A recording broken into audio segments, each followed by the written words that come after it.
You asked for me.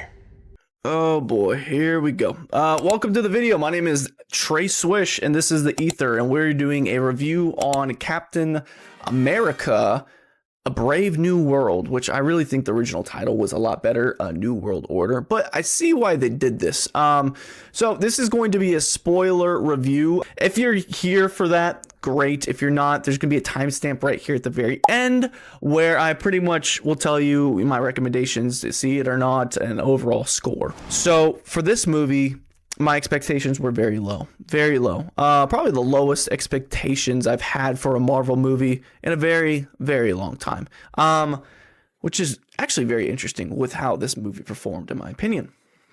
Now, to that, I want to paint the overall state of what the MCU is at right now. Like the overall reception, because people talk about it on Twitter and YouTube, and people are going to hate on it to get views. People are going to love it to get views. I just want to be as real as possible, because that's what I like to do. Talk about movies and be authentic. Like, I have some gripes with this movie. I have some things I'm like, wow, I didn't expect this to happen. But yeah, I bought tickets last second. Like, today is Thursday night. It is 10 p.m. Thursday night. And I bought tickets right before the movie, and guess what? I got great seats, second aisle, not the bottom neck bender like seats, but like the actual second aisle, right? Which I guess is like the sixth aisle or whatever. Middle of the row, 2 seats for me and my fiance, who's already passed out. It's crazy. She didn't fall asleep in the movie though. That's a good sign, right? Yeah, it's really weird. I've never ever had that. Like, I've bought last minute tickets before, especially on a Thursday when the movie just comes out. That's just weird. Like, Friday, okay, maybe. But Thursday, that's just so odd. But so I buy the tickets and great seats. You know what's funny? They dropped those 2 trailers for the next 2 movies already. So guess what plays in the movie theater? Yeah, Fantastic Four and Thunderbolts. Guess what? Dead quiet. Everyone's just chatting. No one's like, oh, yay, yippee, nothing like that. This is a Marvel movie. It's usually like a roller coaster. Like, if you see the cuts of like people watching Endgame live, people scream on that more than they do on the Texas Giant nowadays. Insane. It's obviously not Endgame or anything like that, but I'm setting the tone with this. I want to address one question first. Did this movie bring Marvel back to the top? Is Marvel back, baby? Is this something I can scream at the top of my lungs and say, yes, Marvel's back? No. But it is a step in the right direction. I think anyone that says Marvel's back after watching this movie, straight up smoking, snorting, doing whatever they shouldn't be doing with copium. 100%. It's a step in the right direction. You know, I think Wolverine and Deadpool was also a step in the right direction, but that movie was pretty much good because of random features from other different characters, right? A little crossover action, which I'm not going to hate on, right? Now, just because it's a step in the right direction doesn't mean it's a terrible movie. It's not. There's some really good moments in this movie, some really bad moments as well. I think the worst thing of this movie is probably going to be the choreographed hand-to-hand combat.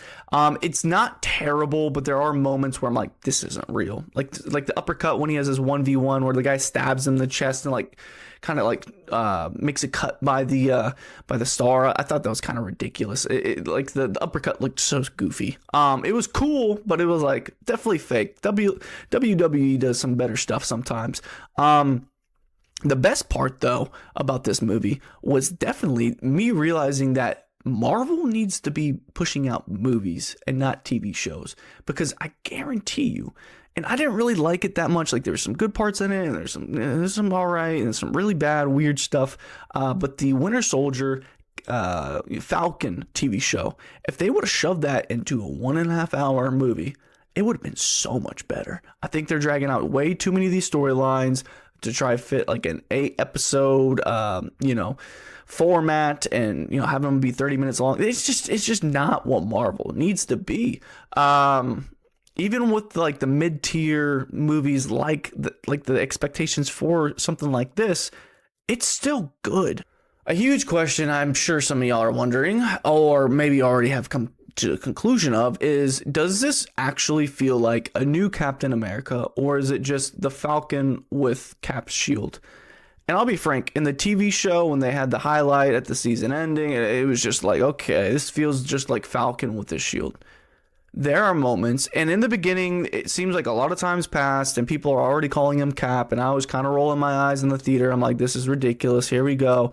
But there are moments in the movie where it shows, him battling with being Captain America, and it feels a lot more realistic. It feels, there's a lot of kind of like romance or poetry, I guess you could say, with Captain America Winter Soldier. There's a lot of moments and tones that they kind of try to not steal, but kind of, rhyme with, I guess you could say, if I'm George Lucas or something. But it was nice. It's definitely not Captain America Winter Soldier. It's a lot slower at points. And obviously the combat doesn't really like live up to the slow burn. You want the slow burn, and then you want that boom right in your face. You want some action where it's like, this is crazy, and it wasn't that. It just wasn't. There's some good CGI fights, which I kind of thought were wonky sometimes, but then it's like, oh man, some of these fucking hand-to-hand combat scenes were kind of weird. And there's one in particular, man, in the lab. Oh my god. Well, we're gonna talk about that character here in a little bit. I think one of the most annoying parts of this movie, to be frank, is going to be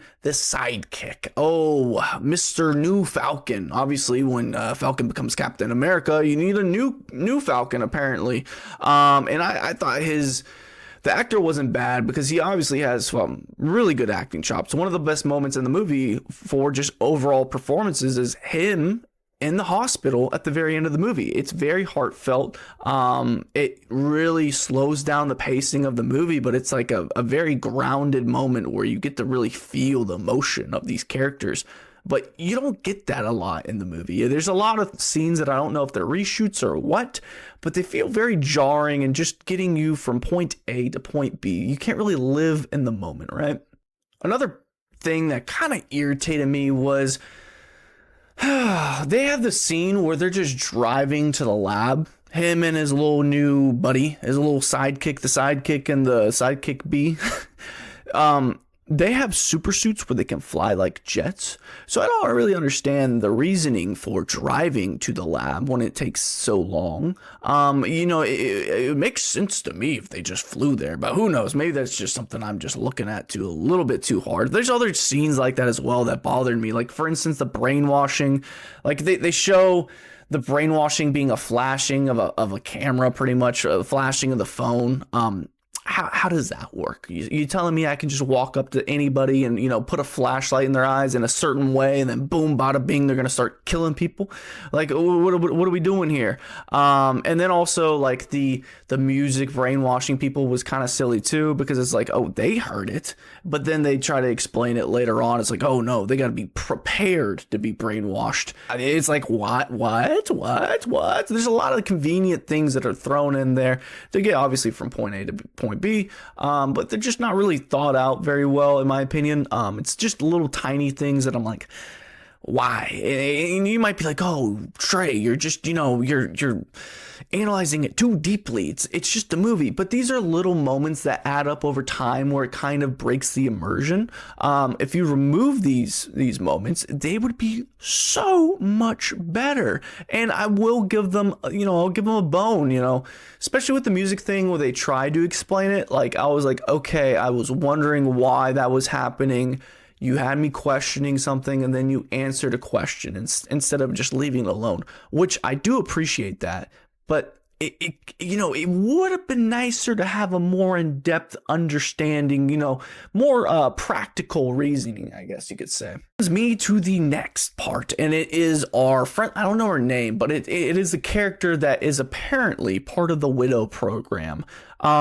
She is like ridiculously small, like very, very short, very, I'm not trying to roast her or anything like that, but when she's doing her combat, I couldn't stop laughing, and I was like covering my mouth not to like be rude in front of people, but I was just chuckling. Like, I know the guy next to me was irritated because my seat was shaking. That was the goofiest shit I've seen in such a long time, dude. I don't know who exactly, the name of the lady from The Incredibles. I forgot what her name was, but that real short lady. I felt like I was watching her be like a widow agent. It was really weird. And then there's also moments, and maybe I didn't catch it or something, but there's like, she was supposed to be like a complete bitch, right? She was supposed to be a complete bitch in this movie. And then, we find out she's cool. But she and the other guy don't really talk about the brainwashing with the camera much at all. It's like, these things you should bring these things up, and you're just leaving that one guy in jail for.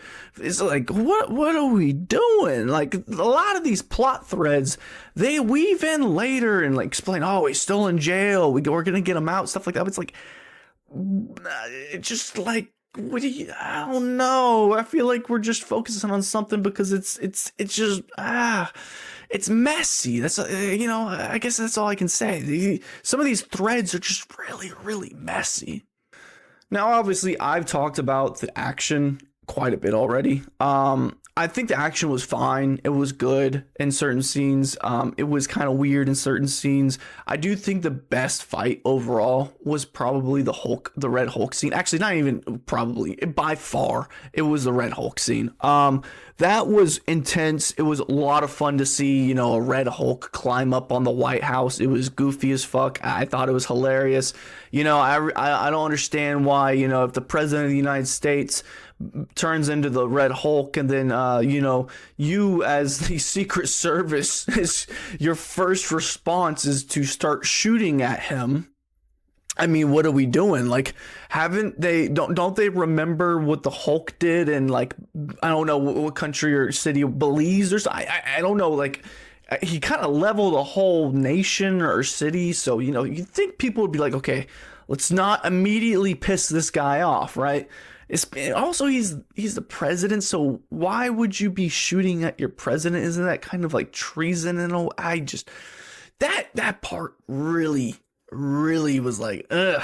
But the fighting, the scene in general was so cool, man. Seeing like the helicopter shoot the machine gun at the Hulk, and he just grab it and just throwing it around like a freaking thing, like a tennis ball or something, just playing around. It was awesome. And seeing Captain America, the new CA, try to survive, just fight for his life, but at the same time try to get Hulk to chase him, was a great scene. And I was like pretty shocked when they did what they did with the Wakanda wing. I love how both the guys had a broken wing, his sidekick and him at the end. It's kind of like poetry, it's like something stupid you could just throw in there. Why not? I appreciate it. But when he stabbed the Red Hulk and then blew up with all that built up pressure, all that momentum, all that energy, I was like, oh shit. That was actually fucking dope. Now, bullets not piercing his skin, but your wings are slicing his back open, and then your feathers are faster and stronger than normal bullets. That's a little questionable, right? And, there's also other questionable scenes in this movie, like whether it be, good old Sam getting stabbed in the gut and then in the chest and actually bleeding, but then, I was wearing Kevlar, but you had patches on your body with a little bit of blood bleeding through. I was like, really? And he already stopped bleeding by the time that scene was over with Gustavo. I forgot his name, but yeah, that was just really, really like, okay, we're definitely in a Marvel movie right now. But yeah, I forgot what Gustavo's name was. Comment down below. Gosh, he's such a good actor. Oh man, dude, his role, he didn't have much screen time at all, but he was phenomenal. What is Esposito, something like that. I forgot. I can't remember it. But he played himself so well. And I wish he was in more of the scenes, but he wasn't really. He was actually the number 2 bad guy, thinking about it, which is so weird. Like, you had Mr. Blue, which I haven't really touched on much in this video, but and then you had him, and that was it. Everyone else was just brainwashed or hired, and that's so weird. Now thinking back at it, it was like there were like you didn't have many villains at all, and it kind of like the brainwashing of your own troops is kind of annoying. I guess the media in a way was kind of the enemy as well, which is interesting. I was really expecting a lot more symbolism and, plays off of Trump. People were like, oh, Trump is the bad, the president's the bad guy, and then he turns into the Red Hulk. They're definitely trying to have some symbolism in there. I didn't get that vibe at all, and I don't know if they changed the vibe at all. Maybe they had some lines that were over the line, I guess, and they went back and changed them because of the political culture, because of the backlash. I doubt that. I don't think Marvel would be stupid enough to start tying in actual political lines where it can just alienate half of your audience when you already have alienated half of your audience just by the model you've been running and the quality checks you've been doing. But yeah, that was pretty interesting. Finally, we're going to talk about the big bad of this movie, which I think was pretty fucking good. I think his performance was pretty good. A little goofy, like the lighting should have been a little different. I don't like how they had him in the wide open when he just showing his skin and everything like that. I liked when he was in the shadows, right? We're talking about Mr. Blue. What was his name? Like Sterling or something like that.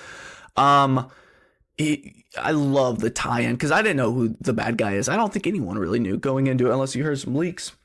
So if you don't know, that guy's actually from the Incredible Hulk movie that came out in like 2006 or something like that. I don't know. It was a long time ago. It feels like 20 years ago at this point. And they had a post-credit scene where the gamma blood was dripping into him, and we're like, uh-oh, he's going to turn into his big bad, and he started like, his brain started swelling up and everything like that. His performance was good. I like the concept of him getting revenge and having that, kind of like interesting plot thread of, the president Ross having some leverage over this guy, and he's pretty much using him for a means to survive, and then flipping it completely on Ross once he becomes president. I actually very much bought into that storyline. His overall arc, there was questionable things just about how they delivered some of the devices, like the mind control stuff, but I think his arc was great. I really do. But a big thing about the tie-ins with the old Hulk, villain, did it really add anything to the MCU? That, I don't think it did. But this movie was so wacky and weird in so many different ways, because it was almost like, Feige just got together with his writers and he's like, all right, guys, we're having a change of pace. Let's relocate the direction we're going. We're going to need at least one movie to be a sacrificial lamb where we can bring the audience in. We can explain a lot of these plot threads and, not make it too much and kind of pave a way for the future. And I think that this movie did that very well subtly, because the reference to the Eternals, the biggest thing I think that the reference in general is the I can't even say it, the aniantinum or whatever, the metal that Wolverine uses for his claws. It's not the good stuff that they get from Wakanda, but it's even stronger. And so having them actually showcase this with the celestial statue, whatever you want to call it, the corpse just in the Atlantic Ocean, which is so cool, such an awesome location to like go to and reference. Honestly, I don't know why they didn't include this in the MCU before. I'm pretty sure they didn't expect to at all, but maybe they planned, this is their master plan this whole time. It beats me. But that is like, oh, so we're going to introduce Wolverine now. And I'm so excited for the X-Men to be in this. I thought they might flirt with a couple mutants in here and there, but they didn't do anything like that. But I think that's one of the biggest tie-ins that I appreciated. Comment down below any of the stuff that you really took away from. There was several references and tie-ins in this movie from other projects. Like Bucky, for instance, he's obviously going to be in the Thunderbolts movie, and they had him shown in this movie as well, which I was like, whoa, I didn't expect him to be here. At this point in the movie, it's halfway through, I'm like, okay, I guess we're getting Bucky now. And, his lines were really sappy and dramatic. I was feeling the weight for a while. It was kind of dragged on a little bit too much, but then they soften it up and break the fourth wall and we're like, hey, is that what your writers wrote for you?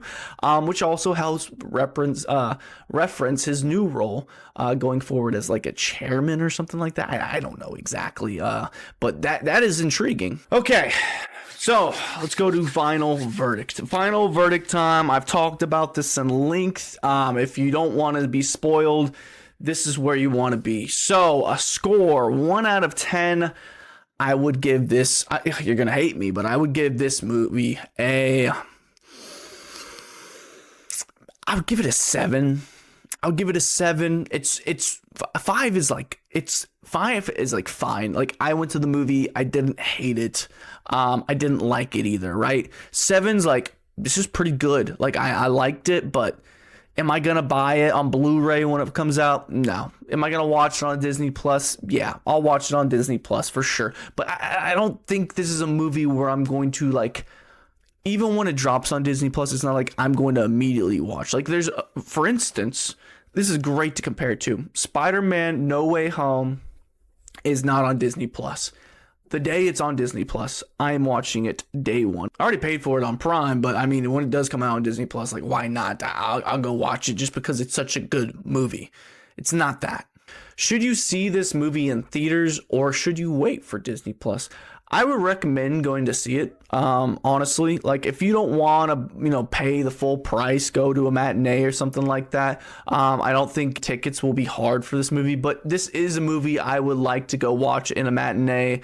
It's not terrible or anything. It's not going to ruin your night. It's like, man, I just wasted all this money to spend on popcorn and a soda, nachos, whatever it is. Because, going to the movies can be expensive if you're not just watching the movie for enjoying the experience, especially on what movie theater you're going to. But yeah, I would definitely recommend seeing this in theaters. Honestly, it might be worse seeing it not in theaters because just the overall experience. Did this movie prove Sam is Cap? I've talked about this previously, but for the non-spoiler part of it, no.